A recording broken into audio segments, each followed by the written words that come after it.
여러분 반갑습니다. 법학전문대학원에서 국제법을 강의하고 있는 성재호 교수입니다. 오늘 여러분과 함께 한번 살펴볼 내용은 국제법에 대한 내용입니다. 그런데 제목을 법알못에 걸어서 세계로라고 잡았습니다. 그 이유는 정말 우리가 일상 속에서 많은 내용의 국제법을 접하고 있고 많은 사람들이 세계로 여행도 가고 업무를 보러 나감에도 불구하고 국제관계에서 벌어지고 있는 법적 내용에 대해서 너무나도 관심을 두고 있지 않기 때문입니다. 자, 먼저 이 제목을 사용했던 이유를 설명을 드렸고요. 이것은 여러분들이 잘 알고 있는 세계 지도입니다. 자, 저게 조그맣게 동북아 끝에 붙어 있는 대한민국이 보이죠. 대한민국의 전체 면적은 약 10만 평방킬로미터밖에 되지 않습니다. 전 세계 육지 면적의 1500분의 1밖에 되지 않습니다. 대한민국의 방방곡곡을 다니는 것도 쉽지 않은 일이긴 하지만 요 근자에 들어서는 많은 우리의 젊은이들이 세계 곳곳에 나가서 활동을 하고 공부를 하고 역량을 익히고 또 경륜을 넓혀가고 있습니다. 그런 관점에서 우리는 세계로 뻗어나가고 있는 민족이라고 말할 수 있는데, 그렇게 세계로 많이 나가는 것만이 문제가 아니라 그 세계를 제대로 아는 것이 매우 중요하다는 관점을 이야기하고자 합니다. 자, 우리 주변에 많은 나라들이 포진해 있죠. 그 중에 일본도 있고 중국도 있고 또 저 멀리 미국도 있습니다. 또 그리고 저쪽에 스위스를 비롯한 유럽 국가들이 많이 포진되어 있고, 이들 나라가 우리나라 젊은 사람들이 많이 나가는 대상 국가들이라고 볼 수 있겠습니다. 특히 우리나라는 미국과 뗄래야 뗄 수 없는 아주 긴밀한 관계를 가지고 있습니다. 그렇기 때문에 적지 않은 우리나라 사람들이 매년 미국을 방문합니다. 2019년 통계에 따르면 약 230만 명이 1년 동안 미국을 방문한 것으로 나타나고 있습니다. 우리 미국은 우리나라에서 11,000km 이상 떨어져 있는 먼 나라임에도 불구하고 우리나라 사람들이 많이 방문하고 있다. 그렇다면 한국과 미국 사이의 어떤 관계들을 우리가 살펴볼 것인가 하는 것은 매우 중요한 과제가 아닐 수 없겠는데요. 그걸 위해서 여러분들한테 왜 제가 다시 한번 걸어서 세계로라고 하는 것을 이야기하고자 하는 것을 의미 짚어보려고 합니다. 이 사진을 보시면 여러분들은 멀리 보이는 홍학으로 보는 것이 정상적인 판단일 것입니다. 그런데 이 사진을 조금만 확대시켜 본다면 여러분 눈에는 어떤 것이 보입니까? 홍학으로 보입니까? 전혀 홍학이 아니다. 이 지금 그림에 나와 있는 대상물은 한강면 조각공원에 설치되어 있는 예술 작품입니다. 플라밍고라는 타이틀을 달고 있는데 실제의 새가 아니라 조각품이다. 그런데 가까이 가서 봤더니 조각품인 것을 알 수 있었지만 멀리서 보니까 새처럼 보였더라는 겁니다. 이와 같이 우리가 주변에서 일어나는 수많은 일들을 제대로 정확하게 보지 못하게 된다면 우리의 권리가 침해되고 우리가 제대로 살아나가는 방법에 있어서 손해를 볼 수 있는 그런 경우가 적지 않게 있다는 것을 지적하기 위함입니다. 자, 그렇다면 이 사진을 놓고 봤을 때 오른쪽 사진 어떻습니까? 오른쪽 사진도 여러분 눈에는 조각품으로 보입니까? 이 사진은 제가 한강변에 운동하러 나가서 찍었던 황새 사진입니다. 정말 정물처럼 가만히 서 있는 저 황새를 보고 사진을 찍었습니다. 자세히 들여다보면 조각품이 아니라 실제의 진짜 새라는 것을 알게 되는 것이죠. 이게 여러분들한테 내가 오늘 강조해서 말씀드리고자 하는 핵심적인 사안입니다. 자, 미국이란 나라 한 해에 230만 명 이상이 방문한다고 그랬습니다. 미국에 방문하기 위해서는 요즘에 들어와서는 관광을 가기 위해서는 비자 신청 없이 미국을 들어갈 수 있습니다. 그러나 여러분들 중에 누군가가 미국에 공부하러 가는 유학 비자를 받기 위해서는 반드시 비자 신청을 하게 되고 비자 인터뷰를 통해서 비자를 발급받았을 경우에 미국의 정상적인 입국이 허용됩니다. 자, 이렇게 해서 비자 신청서를 발급하고 인터뷰를 하는 과정을 거치게 되고 인터뷰 과정에서 적절치 못하다라고 하는 판단에 들게 되면 이상과 같이 비자는 거절될 겁니다. 실제로 아주 재미있는 사례가 있습니다. 한 25년 전 일입니다만 제가 알고 있는 어떤 변호사가 변호사 활동을 잠시 중단하고 미국에 가서 미국 변호사 자격을 따겠다라고 하는 욕심이 들었습니다. 그렇게 해서 열심히 공부해서 그 당시 토플을 쳐서 600점 이상도 맞고 여러 가지 조건을 구비해서 미국의 유명 대학에 입학 허가서를 받았습니다. 그 입학 허가서를 받고 미국에 비자 신청을 하기 위해서 서류를 작성하고 미국 대사관에 가서 영사와 면접을 봤습니다. 그 과정에서 미국 영사가 그 변호사에게 질문하는 것이 Who is the student? 라고 물었습니다. 그 질문을 받고 너무나도 간단한 질문이니까 이 변호사는 We are not the student 라는 답변을 했죠. 그 결과는 어떻게 됐을까요? 그 변호사의 학생 비자는 거절당했습니다. 이게 바로 국제법에서 처음 외국과의 시점에서 만나게 되는 하나의 창구라고 이야기할 수 있는 것이죠. 왜냐하면 어떤 나라든지 자국에 외국인이 들어오고 나가고 하는 데 대한 허가를 할 수 있는 권능을 가지고 있는 겁니다. 이와 같이 자국에 출입할 수 있는 권리를 허용하는 것과 관계해서 흔히 우리를 이것을 국내 문제, 영어로 domestic matters라는 표현을 쓰고 있습니다. 이 국내 문제는 그 국가의 주권적 사항으로서 그 국가가 알아서 판단할 문제이다. 조금 전 사례에서 그 변호사에 대해서는 억울함이 없지 않겠지만 그리고 그 후에 다시 한번 신청을 해서 비자를 받고 미국에 입국이 허용이 됐습니다만은 처음에 이와 같이 미국 영사가 거절한 것은 미국의 탑 클래스의 로스쿨에 가는데 Who is the student라는 말을 못 알아듣다?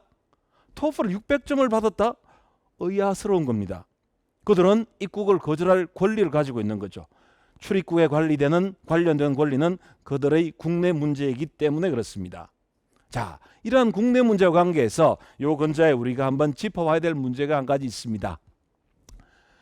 불과 한 달 남짓 전에 미국의 의회 인권위원회가 한국의 대북 전단 금지법과 관계되는 청문회를 열겠다라고 했고 이러한 내용이 보도되자 우리나라의 한 정치적 인사는 이 그림에서 보는 것처럼 그런 청문회를 여는 것은 일종의 내정 간섭이다라고 하는 표현을 썼습니다. 이 간섭이라는 용어가 바로 앞서 살펴봤던 국내 문제라는 것과 밀접한 관련이 있는 거죠. 내정 간섭이라고 할 때 내정이 바로 국내 문제라고 하는 용어의 다른 표현이라고 해도 다름없습니다. 따라서 국내 문제를 간섭하는 것이다 라고 한 의미가 된다고 이해할 수 있겠는데 이 부분과 관계해서 국제법 학자로서의 제 개인적인 평가는 적절한 용어 사용은 아니다라는 겁니다. 정치적 수사로서 내정 간섭이라고 이야기할 수는 있겠지만 법적인 의미에서는 내정 간섭이 될 수 없다라고 하는 것이죠. 왜냐하면 국내 문제에 대한 간섭이 되기 위해서는 그 국내 문제를 제3국이 힘을 동원해서 바꾸려고 하거나 억지로 변경시키려고 할 경우에 간섭이라는 용어를 쓸 수 있다는 겁니다.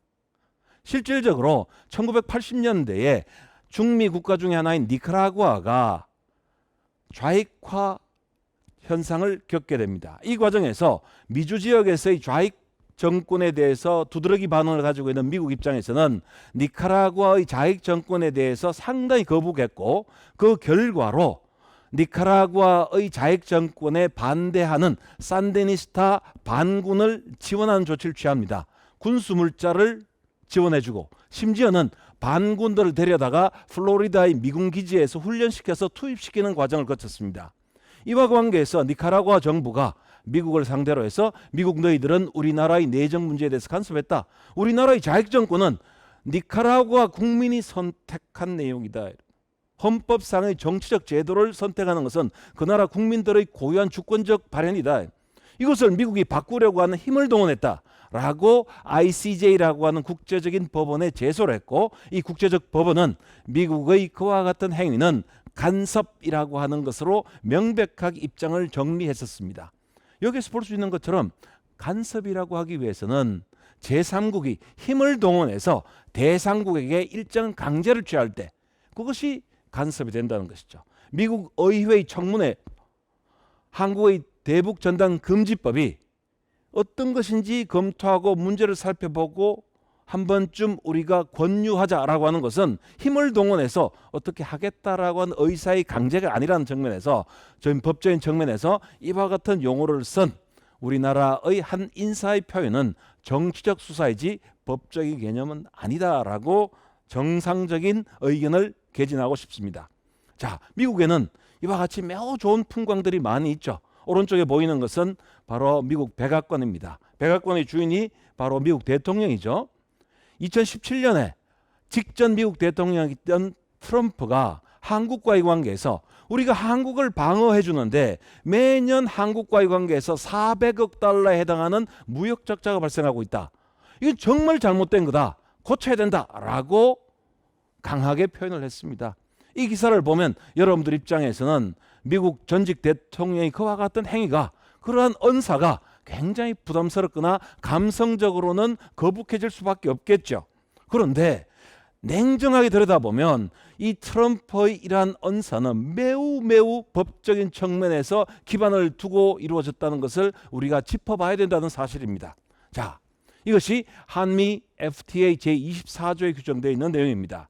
우리나라와 미국이 WTO 체제하에서 한국과 미국 사이에 보다 더 강력한 무역 연맹을 맺기 위해서 체결한 것이 자유무역지대 협정으로서의 한미 FTA입니다. 이 한미 FTA 마지막 부분에 가서는 서로 간에 의견이 좀 달라지게 되면 고칠 수 있다라고 하는 규정을 두고 있다는 겁니다. 화면에 보시는 것처럼 제24조 2항이 양당사국은 이 협정의 개정에 서면으로 합의할 수 있다. 문서로 고치도록 합의할 수 있다는 겁니다. 이것이 바로 트럼프가 이야기했던 기반이고, 만약에 합의가 안 되면 어떻게 돼요? 24조 제5항에는 이 협정은 어느 한쪽 당사국이 다른 쪽 당사국에게 이 협정의 종료를 희망함을 서면으로 통보한 날로부터 180일 이후에 종료된다. 한미 간에 합의가 안 되면 미국은 더 이상 FTA 진행하지 못하겠다라고 알리게 된다면 한미 FTA는 그만두게 된다라는 거죠. 이것이 사전에 합의된 FTA에 체결된 내용입니다.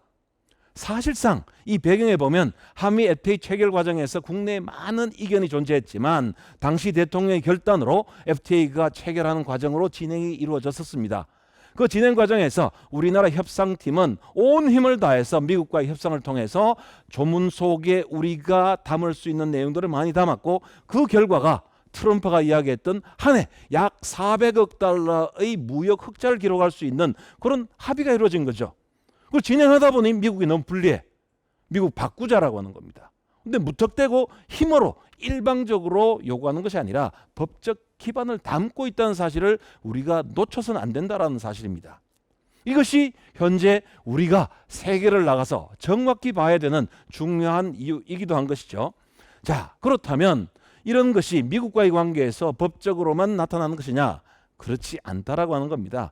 대한민국은 현재 전 세계에서 10위 이내에 들어가는 무역 대국입니다. 수많은 나라와 무역을 가지고 있고 그 무역을 많이 하면 할수록 법적 문제는 발생할 수밖에 없습니다.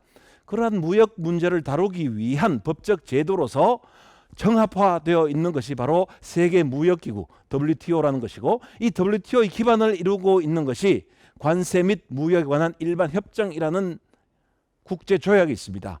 이 관세 및 무역에 관한 일반 협정, 흔히 GATT이라고 부르는 이 협정 속에 가장 중요한 원칙은 최혜국 대우, 내국민 대우, 수량 제한을 금지하는 것 등과 같은 비관세 장벽은 두지 말아라 하는 겁니다. 최혜국 대우는 물건을 수출하고 수입할 때 제3국 간에 차별을 두지 말라는 것입니다. 내국민 대우는 일단 우리나라에 관세를 물리고 수입을 하게 되면 우리나라 상품과 외국 상품을 차별하지 말라는 겁니다. 수량 제한의 금지라고 하는 것은 외국의 물량이 한꺼번에 막 밀려 들어오니까 우리나라 상품을 보호하기 위해서 외국에서 들어오는 상품 물량을 규제하겠다 하지 말라는 겁니다. 이것이 바로 오늘날 국제통상질서의 기반적인 원칙에 해당하는 것들이죠.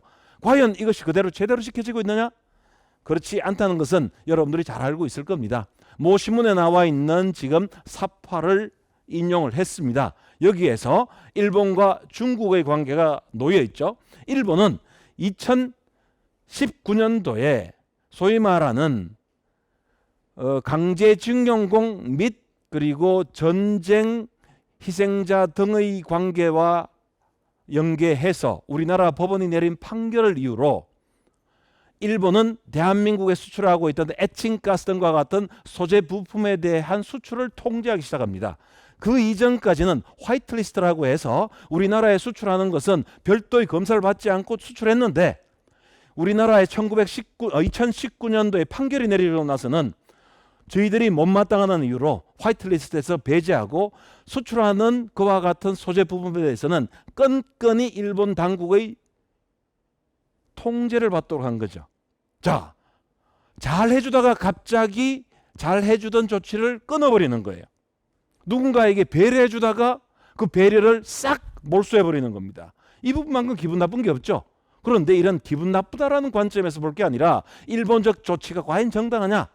그것이 최국 대우를 규정하고 있는 겟협정사의 가장 중요한 원칙에 합치하느냐라는 문제입니다. 또 수량 제한을 금지하고 있는 WTO의 기본 원칙에 부합하느냐라는 것을 우리가 봐야 된다는 것이죠. 이와 관계해서 우리 정부는 곧바로 2019년 7월 4일 일본을 상대로 해서 WTO에 제소 조치를 취합니다. 이 사건은 현재 WTO에 펜딩되어 있습니다. 자, 유사하게 우리나라에서 북한의 미사일 방어를 위하여 사드를 배치했다. 사드 배치와 관계해서 국내에서도 많은 이견이 존재할 수밖에 없습니다.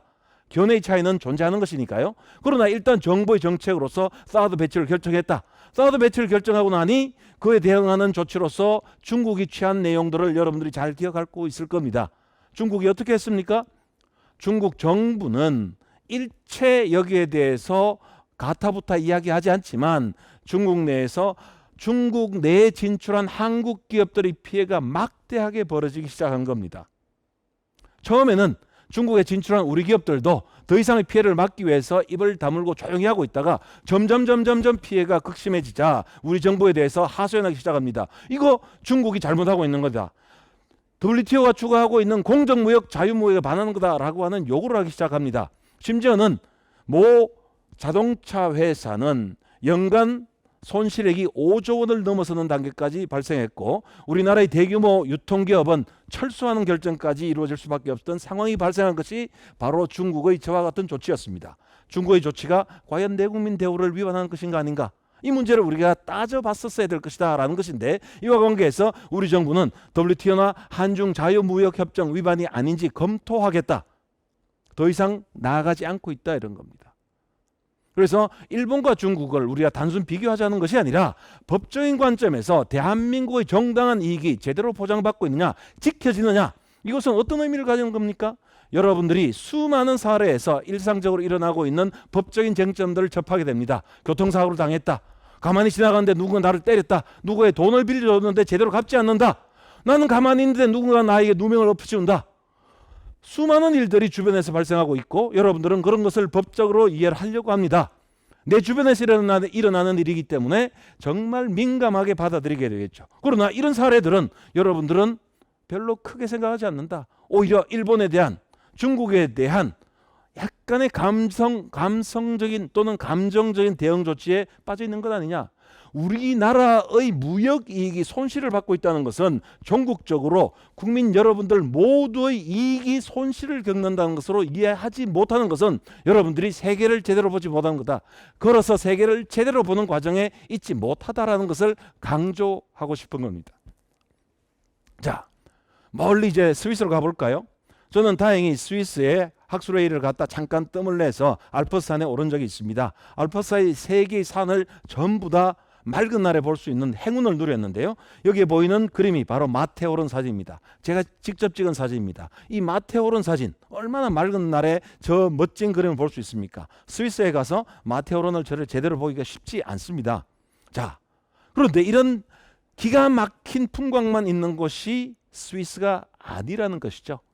스위스 제네바에 가면 앞서 이야기했던 WTO의 본부가 있고 UN의 또 다른 본부가 존재합니다. 스위스 제네바에는 수많은 국제기구가 존재하고 있습니다. 그 국제기구들이 단순히 정치적 활동만을 수행하는 것이 아니라 법적 기반에 의해서 국제사회의 평화와 안전을 위해서, 국제교역을 통한 전 세계 사람들의 복리정진을 위해서 활동하고 있다는 사실을 우리가 직접 느낄 수 있습니다. 자, 그런데 유엔 본부 맞은편 광장에는 적지 않은 예술 조각품들이 설치되어 있는데 지금 보는 사진은 데니엘 벌셋이라는 사람이 설치한 브로큰 체어입니다. 부러진 다리를 가진 의자를 설치해 놨어요. 기울어져 있죠? 지금 화면상의 뒤쪽에 부러진 부분이기 때문에 잘 보이지 않을지 몰라도 이 의자가 한쪽 다리가 부러져 있습니다. 한쪽 다리가 부러지면 기울어질 수밖에 없습니다. 이 브로큰 체어가 가지고 있는 것은 대인지뢰로 희생당한 민간인 피해자의 아픔, 그 위태로운 상황을 표현한 내용입니다. 대인지뢰, 무력 충돌 시 발생할 수 있는 무기의 사용입니다. 이 무기의 사용이 적대 행위에서 상대방 병력에 대해서 사용되지 아니하고 상대방 민간인들에 대해서 무차별적으로 작용된다면 어떤 문제가 발생할 것인가? 이런 것들이 바로 스위스 제네바를 방문하고 우리가 느낄 수 있는 겁니다. 그와 관계해서 이 사진 한 장 다시 보여드리고 싶습니다. 크로아티아의 유명한 관광지인 두브로브니크입니다. 제가 이 두브로브니크 산 위에서 찍은 사진인데 저 사진만 보더라도 두브로브니크가 얼마나 아름다운 도시인지 잘 알 겁니다. 지금 사진에 나와 있는 외곽의 성곽은 오래전에 만들어졌고 저 지역을 두브로브니크의 올드타운이라고 이야기하는데 문제는 이 사진을 찍고 나서 두브로브니크 올드타운에 들어가서 들여다보면 이런 장면들을 가끔씩 봅니다. 여러분들 눈에도 보이실 거예요. 하나의 집을 구성하고 있는 지붕에 왼쪽은 낡은 기와가, 오른쪽은 아주 깨끗한 기와가 덮여 있죠. 왜 그럴까요? 유럽 어느 도시를 가더라도 많은 지역에서 지붕들은 붉은색을 가지고 있는데 두브로브니크도 그 예외가 아닙니다. 그런데 이와 같이 낡은 지붕과 붉은 지붕, 돈이 없어서 그랬을까요? 그런 게 아니었다라는 거죠. 1991년도에 들어서 구유고 연방은 분열과 해체 과정을 겪습니다. 내부적으로 인종적, 종교적 갈등이 극대화되고 국가들마다의 다양한 이해관계가 분열과 해체 과정으로 이어지게 되는데 1991년 크로아티아도 구유고 연방에서 탈퇴해서 독립국가가 되기를 선포합니다. 그러나 구유고 연방 일대 수많은 인종들이 섞여 살고 이주를 해왔기 때문에 크로아티아 내에도 크로아티아인만 살고 있는 것이 아니라 세르비아계의 사람들도 적지 않게 살고 있었습니다. 그런 와중에 구유고 연방의 가장 강력한 복고 세력인 세르비아, 몬테네그로 등이 크로아티아의 독립을 반대하면서 전쟁이 붙습니다. 이것이 바로 구유고 내전이고 오랜 기간 동안 유럽의 전쟁의 참화를 느끼게 했던 그런 사안입니다. 그런데 세르비아계와 몬테네그로를 중심으로 하는 구유고 연방군이 크로아티아를 공격하면서 전 세계에서 정말 보존의 가치가 있다라고 인정되어서 유네스코가 인정을 준 세계 문화유산으로서의 두브로브니크에 대한 막대한 포격을 3개월에 걸쳐서 전개합니다. 약 8,000발의 폭탄이 두브로브니크에 떨어지게 됩니다. 그래서 이 두브로브니크 올드타운의 약 68%가 파괴됐어요. 그리고 너무나 심각한 파괴로 인해서 세계 문화유산의 지위를 잃을 상황에 이르렀지만 크로아티아 사람들과 세계의 관심과 지원에 따라서 복구가 되면서 1994년 오늘날과 같은 모습을 차지하게 된 겁니다. 이러한 크로아티아는 우리나라 사람들이 많이 가는 유럽 국가 중에 하나죠. 그 과정에서 여러분들이 2013년도에 우리나라의 유명한 TV 프로그램이 하나의 타이틀을 달고 저 지역에 가서 많은 내용을 보여줬습니다. 그 과정이 또 재미있는 일화가 있어요. 크로아티아에 있는 우리나라 대사관의 참사관이 제대로 역할하지 못했다면 그 프로그램은 존재하지 않았을 거다라는 이야기를 제가 들은 적이 있습니다. 그 참사관이 그 프로그램을 진행하는 PD의 연락을 3일 전에 받았다고 그래요. 이 내용에 대한 사실관계는 제가 확인하기 어렵습니다만은 3일 만에 크로아티아에서 드론을 띄워서 촬영을 하고 지역을 움직여 다닌다는 건 불가능하다는 것을 잘 알고 있었지만 그 참사관은 크로아티아의 아름다움을 한국인들에게 알려주려고 하는 의무감과 책무를 가지고 크로아티아의 외교부를 뻔질나게 드나들면서 크로아티아의 외교부, 크로아티아의 국방부와 협상을 해서 3일 만에 드론 촬영을 허가함으로써 크로아티아에 우리나라 사람들이 수많은 사람들이 관광을 갈 수 있는 기회가 됐다. 실제로 제가 크로아티아의 수도가 자그레브인데 자그레브 대학의 로스쿨과 많은 교류를 해왔고 처음에 자그레브 대학에 갔을 때 그 대학의 학장이 저한테 그런 이야기를 하더라고요. 정말 한국 사람들 고맙다. 수많은 관광객이 와서 크로아티아의 관광 수입을 올려주니 너무 고맙다. 그 회의가 크로아티아와 한국 사이 통상 문제를 다루는 무역 규범을 다루던 회의였습니다. 이처럼 국제사회에서 서로 간의 이익은 냉정한 겁니다. 그 냉정한 이해관계가 정치적 관계에서만 이루어지는 것이 아니라 법적 기반 위에서 철저하게 분석되고 적용되고 해석되어서 국가의 이익이 조정되는 과정에 있다는 것을 놓쳐서는 안 된다라는 겁니다. 다시 이 장면으로 돌아와서 왜 이 장면을 보여줬느냐? 조금 전에 보여줬던 broken chair, 민간인에 대한 무력 사용, 금지되어야 한다는 것을 이야기하기 위함입니다. 민간인에 대한 무역 사용의 금지는 흔히 우리가 국제인도법이라고 하는 개념으로 언급을 하고 있습니다. 국제인도법의 가장 중요한 내용을 담고 있는 것이 이 네 가지 원칙입니다. 인도의 원칙, 구별의 원칙, 비례성 원칙, 군사적 필요의 원칙이라고 하는 내용을 담고 있는데 짧은 시간이기 때문에 구체적인 설명을 하긴 어렵습니다만은 이 중에 들어있는 중요한 내용이 바로 Principle of Distinction, 구별의 원칙 혹은 식별의 원칙이라고 우리나라에서 말을 고치고 있습니다만은 민간인과 전투원, 민간 목표물과 군사적 목표물 간에는 구별을 해라는 겁니다. 따라서 무차별적인 두브로브니크에 대한 폭격은 국제법, 그 중에서도 국제인도법에 대한 중대한 위반이 아닐 수 없다는 것을 한번 확인해 볼 수 있는 사안이기도 합니다. 자, 우리나라 사람들이 매년 제일 많이 간 국가입니다.